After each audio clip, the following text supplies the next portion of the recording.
Toc toc, pasteur. Shalom, pasteur. Je suis une jeune femme mariée depuis 12 ans. Et il y a de cela 2 ans, mon mari qui avait été adopté a retrouvé sa famille biologique. Et après des échanges, il s'avère que nous sommes de la même famille et que nous sommes même cousins. Aujourd'hui, la famille exige que nous fassions des rituels si nous voulons continuer à rester mariés. Pasteur, en tant que chrétienne, je ne veux pas me soumettre à ces rituels. Mon mari aussi est chrétien, mais il ne voit aucun inconvénient à faire ces rituels. Et cela crée des tensions dans notre couple. Aujourd'hui, nous sommes au bord de la rupture. Pasteur, si nous divorçons, est-ce que c'est un péché?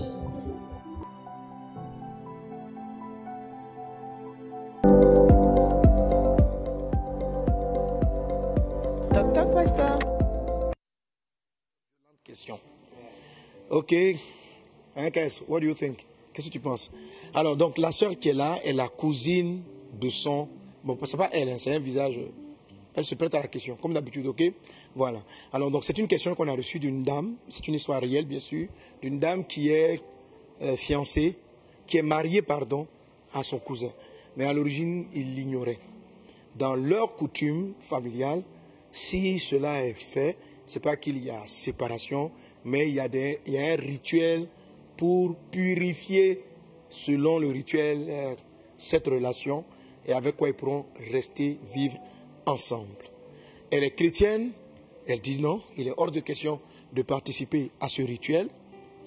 Et elle en vient parce que son mari lui dit, mais non, on fait le rituel où on divorce, on fait le rituel où on se sépare. Et elle en vient dire, mais est-ce que dans ce cas-là, pasteur, je peux finir par accepter ce divorce? Mais en fait, la question même sous-entend d'autres questions. Est-ce que une relation maritale de ce type avec son cousin, est-ce que c'est reconnu par Dieu? Est-ce que c'est une relation maritale valable? Est-ce que c'est une relation maritale valable? Alors, qu'est-ce qu'il en est? Et je vais te poser la question donc à toi qui es connecté, qu'est-ce que tu en penses? Qu'est-ce que tu penses? Qu'est-ce qu'elle doit faire? Est-ce qu'elle doit divorcer? Est-ce qu'elle peut divorcer?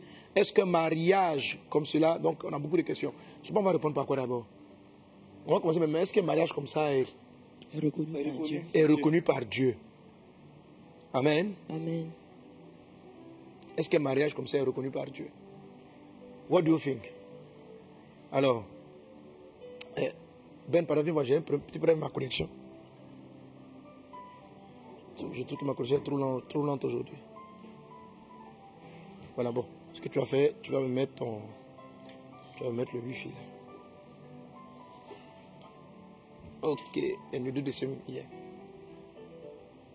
Amen, amen. Alors, le temps que je prends un peu vos réactions en ligne, je vais écouter ceux et celles qui sont avec moi ici, y compris vous qui êtes dans la foule là-bas. Je peux vous appeler pour répondre. Adora, le caméraman, vous tous.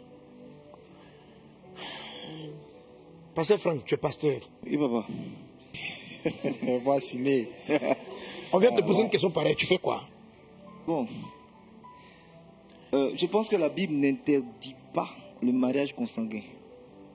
Il y a des exemples, tels que celui de Rebecca et Isaac. Il y a Sarah aussi. Rebecca et Isaac. Rebecca et Isaac, ils sont quoi? Ils sont cousins. Vous avez un lien de parenté. Mm-hmm. Voilà. Et bon, je pense que déjà sur... Le mariage est possible. C'est possible. Maintenant, ce qui pourrait être un danger, c'est au cas où cela peut créer des maladies. Sinon, le mariage consanguin, pour ma part, selon la Bible, c'est possible. Pasteur Carmen, bon, je vais te donner des versets, tout à l'heure, hein, vous allez voir. Pasteur Carmen, what do you think? Bon, je ne sais pas jusqu'où le lien de parenté va. Ils disent son cousin, mais il y a des cousins germains, et puis il y en a de plus éloignés. Voilà, il y en a de plus éloignés parce que Vos cousins proches. Genre l'enfant de ton frère et de ton oncle. Voilà. L'enfant de ton oncle. L'enfant de ton oncle. C'est dit, comme il ne savait pas, voilà, il ne savait pas. S'il savait, voilà, on aurait pu dire que, bon, ils ont su et puis ils ont quand même commis l'acte. Mais ils ne savaient pas. Bon, on peut partir sur la base de l'ignorance et puis, voilà. Et puis les laisser continuer leur marche. Maintenant, si Dieu... Bon, donc, je réponds à la première partie de la question. La première partie de la question, c'est, est-ce que ce mariage-là est illégal, il n'est pas normal? Qu'est-ce que vous pensez? Avant de répondre à la question de la sœur, est-ce qu'elle divorce ou elle tente de réconcilier? Parce que si le mariage n'est pas reconnu par la parole de Dieu, donc on peut dire, bon, s'il insiste, il n'y a pas de problème, allez-y. Ok. Mais si c'est un mariage qui est reconnu, alors maintenant on va répondre à la question parce que elle ici, son combat, apparemment la question de la sœur, ce n'est pas si ce mariage est faisable ou pas. C'est qu'elle ne veut pas faire le rituel. Elle ne veut pas faire le rituel. Donc, parce qu'elle est chrétienne, elle ne veut pas faire le rituel. Donc pour elle, elle peut continuer à vivre avec son mari sans ce rituel. S'il y a à se sanctifier par le sang de Jésus, ça fait l'affaire. Donc voilà un peu. Mais maintenant, c'est la légalité ou bien la conformité de ce parent. What do you think? C'est à moi de parler. Ah, c'est chaud, hein. Bah, je vais dire comme Pasteur Franck, aussi ça dépend du degré de... Voilà, parce qu'avec sa sœur, ça on sait que c'est vraiment interdit. Avec sa sœur directe, c'est interdit. Maintenant, cousin, cousine, là, voilà, il y a des cousins plus éloignés, des cousins qui... Bon, et cousins très proches? Proches. Bon, ça, je ne sais pas vraiment ce que la Bible dit à ce sujet. Mais aussi, ce que ma tata a dit tout à l'heure, c'est que, sans tenir compte des temps d'ignorance, hein, ils ne savaient pas. C'est pas comme s'ils se sont connus étant cousins et puis ils ont forcé la chose. Ils se sont mariés. C'est l'amour qui les a liés. Voilà, c'est l'amour qui les a liés. Et maintenant, il y a un problème qui est survenu. Et là, on découvre qu'ils sont parentés. Bon, la démarche à suivre, je pense que si le mariage est validé par Dieu, c'est-à-dire si la relation dans le cousinage, si c'est validé par Dieu, je pense qu'il n'y a pas de problème. On doit maintenant s'attarder sur la question du rituel. Bon, on va aller dans le cas de la sœur, ils sont vraiment cousins proches, comme tu dis là. Est-ce que là, si on est dans consanguinité, en fait même, je pense que, bon, on a répondu à la question, hein, mais le temps va me manquer ce toc-toc. Mais je pense qu'il faudrait qu'on arrive même, si c'est ton frère, cela c'est parce qu'ils sont cousins, mais tu peux te retrouver marié à ton frère. Dans le même scénario, dans le système d'adoption, tu peux te retrouver marié à ton frère ou à ta soeur. À ce niveau-là, il n'y a pas de question. Pas de débat. À ce niveau, il n'y a pas de débat, je pense. Tu peux te retrouver marié à ton frère ou à ta soeur. Il n'y a pas de débat à ce niveau. Bon, vous qui êtes en ligne, si quelqu'un a marié son frère, il a marié sa soeur, c'est-à-dire, on a par exemple des frères à l'église ici, des frères à l'église, c'est-à-dire que papa, quand il était étudiant, il a eu un enfant avec une dame. Ils se sont disputés et elle a coupé tout. C'est-à-dire, elle l'a fait disparaître même. En fait, il n'y avait aucune trace de la famille parce qu'elle ne voulait pas du tout que le monsieur retrouve l'enfant. Et puis, à un moment donné, je crois qu'elle a dû être malade, etc. Et elle a fait adopter son fils par une famille. Donc, il se retrouve donc adopté. Et puis, bon, vous voyez, comme ça, il rencontre une dame. Et pendant longtemps, lui, il a pensé, parce que la dame, elle est blanche, et le monsieur avec qui il a eu l'enfant, c'est un noir. Donc, il était métissé. Il était métisse. La dame, quand elle s'est mariée avec un autre blanc. Donc, il savait que ce n'était pas son père. Et je crois que je ne sais pas si le monsieur est décédé ou quoi. Mais en tout cas, bref, à un moment donné, on a dû l'adopter. Il était adopté par une famille blanche. Mais il savait qu'il avait un parent noir. Et lui, dans son esprit, il était convaincu. Parce que quand ils vont regarder les dossiers d'adoption, tout était fermé. Il n'avait pas accès à la source. Et lui-même, il est parti même faire des enquêtes. Parce qu'il pensait qu'il était des Antilles. Or, il se trouve que non, il était ivoirien. De par son père. Donc, quelqu'un comme ça, bon, il ne s'est pas marié avec sa soeur ni quelque chose. Mais ça peut arriver. C'est-à-dire, donc, plus tard, il peut rencontrer Parce que le papa, après, qui rentre en Côte d'Ivoire, il a des enfants, il évolue, voilà. Donc ça arrive que des gens se soient mariés avec leur frère ou leur soeur, ça arrive. Alors si on veut corser un peu la causerie, si on est dans ce cas-là, on fait quoi? On divorce ou on continue? Moi je dirais que faut quand même avoir vraiment la malchance de tomber sur sa sœur dans le monde entier ici. Le quoi? C'est-à-dire la femme que toi tu as choisie dans tout le monde entier là, c'est toi ta sœur. Vraiment, je pense que Satan est à l'œuvre. Je pense que vraiment, moi c'est ma position. Dans tout le monde entier, les gens se rendent compte. Mais c'est des cas réels. C'est aussi ta sœur que tu tombes. C'est des cas réels. Moi, bon, là, j'ai cité le cas d'un frère parce que c'est plus tard que, au fur et à mesure des enquêtes, il a, je ne sais pas même comment il a fait même pour retrouver même ses parents. Il s'est retrouvé, donc, ils sont même venus à l'église ici, on a béni Dieu, célébré Dieu pour les retrouver frères et sœurs. Mais, ça arrive. Mais là, la fin du mariage, je connais un cas, il y en a même beaucoup à Abidjan ici, il y a des mariages. Des mariages de frères et sœurs. Et on se marie. Alors, vous regardez un peu les réponses en ligne. Il y a un qui dit, bon, non, ça par contre, il faut se séparer. C'est-à-dire, c'est frère et sœur, il faut se séparer. Frères et sœurs, là, ça c'est grave. Ça doit être le divorce en même temps, même si c'est difficile. Frères et sœurs, non, c'est pas possible. Les coups de la vie. En ce qui concerne les frères et sœurs, il faut rompre le mariage. Ils doivent arrêter. Je ne sais pas, la question est puissante. Et s'il y a déjà des enfants? C'est une question aussi. Il y a un qui dit inceste, il me semble. Alix Meillet dit on se sépare direct. Si c'est même frère ou l'inceste, je ne pourrai pas continuer. Cousin proche, non, c'est déjà le sang. On annule le mariage dans ce cas. Marier son frère, ça c'est le divorce. Hein. Séparation directe. Non, daddy. Divorce. Parce que c'est pas pareil. Les frères interdits par la Bible, non. On le bras au calme. On le bras. Bras c'est quoi? Ça veut dire quoi, bras? On le laisse. On rend le truc. On bras quoi? Bras. On le bras. Je prononce bien, non? C'est ça. Si ses frères et sœurs ont divorce, ce mariage ne doit pas être rompu. Ah voilà, j'ai quelqu'un qui a une autre approche. Hein? Olivier s'est parlé même qui a répondu. Ça va, fils?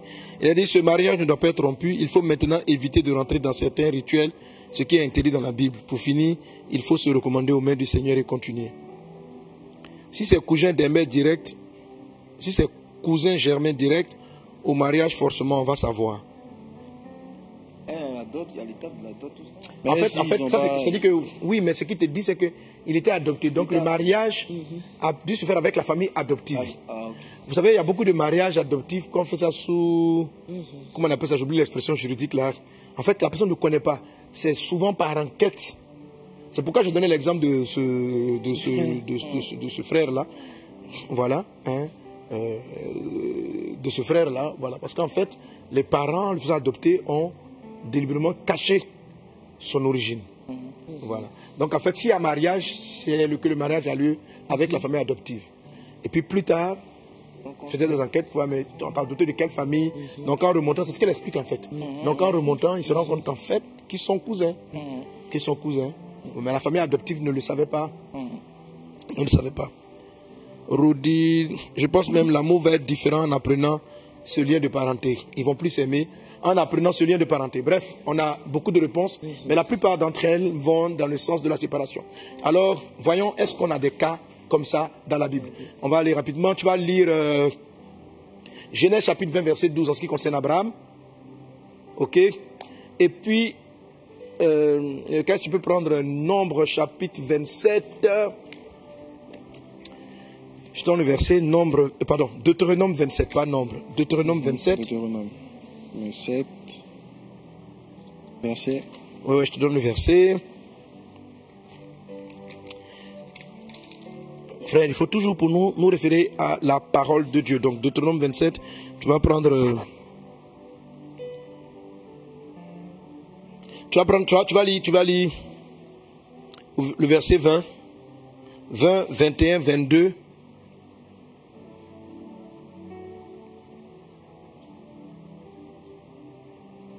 Voilà, 23. 20, 21, 22, 23. Ok? Alors, on y va. Genèse 20, 12. Qui a eu le texte? Ok, vas-y. Ok, Genèse 20, 12. De plus, il est vrai qu'elle est ma sœur, fille de mon père seulement. Elle n'est pas fille de ma mère, et elle est devenue ma femme.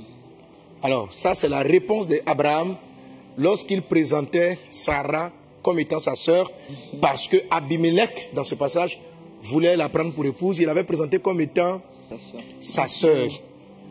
Et quand Dieu est parti parler à Abimelech pour dire non, c'est sa femme, si tu t'avises à la toucher, tu vas avoir des problèmes. Et maintenant, Abraham, Abimelech va dire, mais vraiment, pourquoi tu nous as menti? Tu allais nous créer des problèmes. Et Abraham dit, bon, c'est vrai que j'ai parlé ainsi pour ne pas que vous me fassiez du mal, mais mon mensonge n'est pas total. En fait, c'est vraiment ma soeur. De plus, il est vrai qu'elle est ma soeur, fille de mon père seulement. Fille de mon père seulement. Elle n'est pas fille de ma mère. Et elle est devenue ma femme. Donc, Abraham, Sarah était la sœur, même père, pas même mère. Donc, maman Sarah, la maman de la foi, papa Abraham, le père de la foi, était marié avec sa sœur. Il était marié, pas sa cousine, avec sa sœur.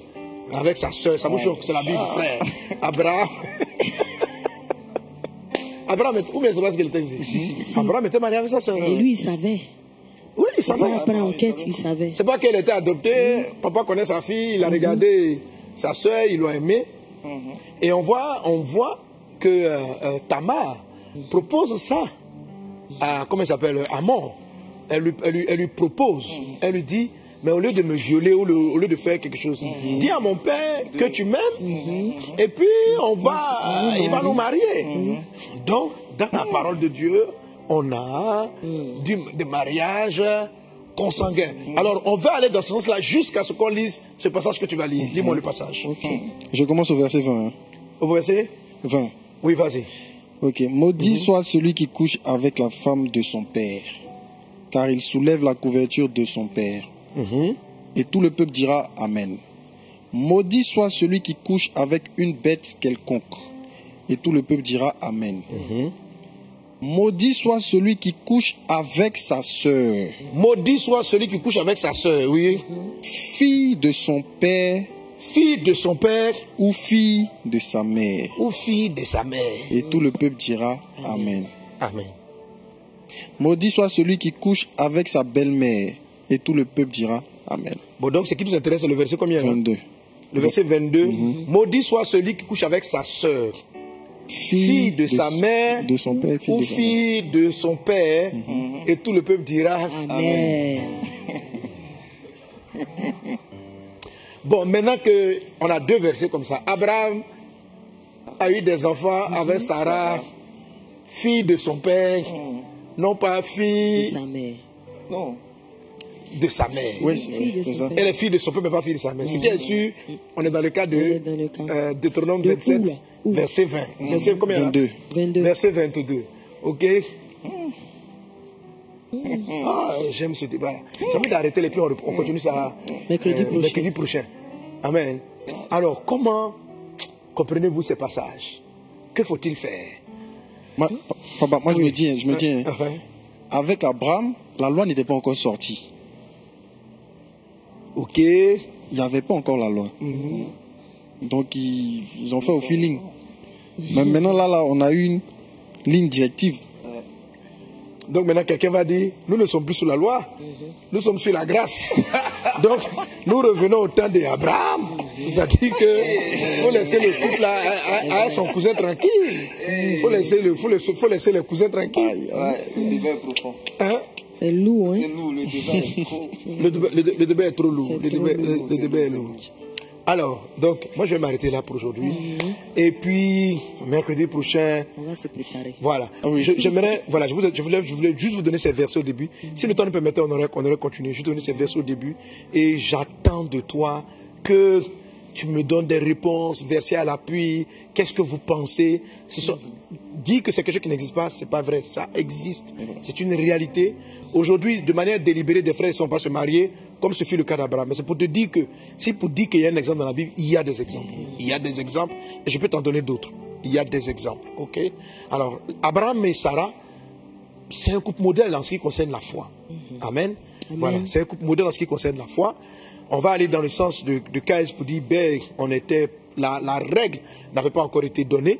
La règle, elle arrive avec Lévitique. Ok, tu ne verras pas la nudité de ta soeur parce que c'est ta soeur. Voilà, dans les Lévitiques où tu ne vois pas la nudité. Et celui de Deutéronome va dire, maudit soit celui qui couche avec sa soeur. C'est-à-dire, c'est même pas une affaire de mariage. Tu ne dois même pas toucher ta soeur. Or, dans le mariage, vous devez avoir une vie. Bon, voilà. Tu ne dois même pas avoir de relation avec ta soeur. Si tu le fais, tu prends une malédiction. Ok? Alors, donc, le débat est là. Je vais laisser d'autres équipes de le reformuler. Bon, je ne sais pas si on va traiter ça en toc-toc pasteur ou en échange, on va le voir. Mais mercredi prochain, vraiment, j'aimerais que vous puissiez répondre. Et puis, on va répondre à la soeur. Alors, pour terminer juste avec la réponse précise de la soeur, on est dans le cas donc d'un cousin. Là, encore moins, on n'a pas de verset qui va dire que tu ne toucheras pas ta cousine. Non, non, non, non, non. Vraiment, dans la parole de Dieu, cousin, cousine, je n'ai pas vu ça. Moi, est-ce que quelqu'un me donne un verset relatif, peut-être que j'ai oublié, que je n'ai pas vu quelque part, mais il n'y a pas ça. Ok? Donc, en temps normal, des cousins et des cousines peuvent se marier. On va bien sûr dire qu'il y a des risques de consanguinité, tout ça, voilà. Bon, je n'ai même pas besoin d'être frère et sœur pour avoir des risques de consanguinité, etc. Donc, il y a ces différents risques-là qui sont donc, c'est possible pour moi, dans le cas des cousins. Hein, mais je veux approfondir le débat en allant, si cela se passe entre des frères, un frère et une sœur. Ok? Comment on traite le sujet? Et donc, pour ce qui te concerne, ma soeur, tu es une chrétienne, on te demande de faire des pratiques païennes, des pratiques rituelles, tu dois dire non.